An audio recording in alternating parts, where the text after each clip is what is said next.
Hello there, my name is Amir Azahar and I am here to provide you with some basic information on the different financial products that you will encounter out there in the world of investment and the related risks involved in these products.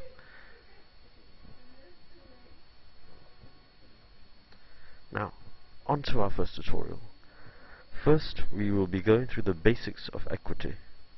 First of all, the equity market is used by investors to trade shares and by companies to issue shares. The equity market is very liquid and it has the highest return compared to other financial products. Therefore, in order to get high returns, investors will have to bear a high amount of risk.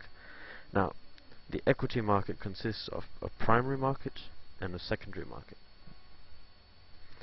The primary market is a place where the issuer first sells shares to the investors. The issuer first makes an initial public offering or IPO, which the issuer will then issue shares for the investor to buy. If the issuer would like to issue new shares after the IPO, they can do so by issuing for the second time. This process is called seasoned offering. Both IPO and seasoned offering are done in the primary offering. The secondary market is a place where the shares will be traded by investors. The shares will be traded on an exchange like the Singapore Exchange or SGX, the New York Stock Exchange and many other stock exchanges. The stocks issued by different companies are categorized in three different categories: large cap value, medium cap value, and lastly small cap value. Large cap value refers to a company's market capital that exceeds $5 billion. A large cap company should be very stable as the investors are willing to pay a high amount of money for the share of the company. Investors who are looking for constant growth and regular dividend payout should look into investing in high cap value shares. If a company is doing relatively well and has constant dividend payout to the shareholders, investors will be more than willing to pay higher prices than for other companies. Medium cap value refers to companies with market capital that is worth between $1 billion and $5 billion. The shares of mid-cap value companies have room for improvement compared to the large cap value shares. Investors could invest on mid-cap value shares for potential growth and some stability.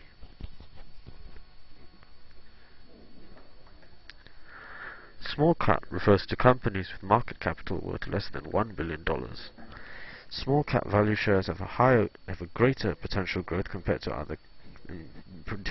the other categories. The higher the possibility of the share price increasing, the higher the risk it is exposed to. Therefore, investors with a high risk appetite are more suitable to invest on small cap value shares. Buying a share represents an ownership in the part of the company. The company may issue dividends as part of a bonus to the shareholders when the company is doing well. Besides that, shareholders may also receive benefits such as discounts to the services provided from the company. However, shares are not a guaranteed profitable investment. Investing in shares, or indeed any instrument, requires a research before any investor should jump into it. It is very easy to own the wrong shares, while purchasing the right shares and holding them can be very profitable. I will highlight the risks to take note of when investing in shares.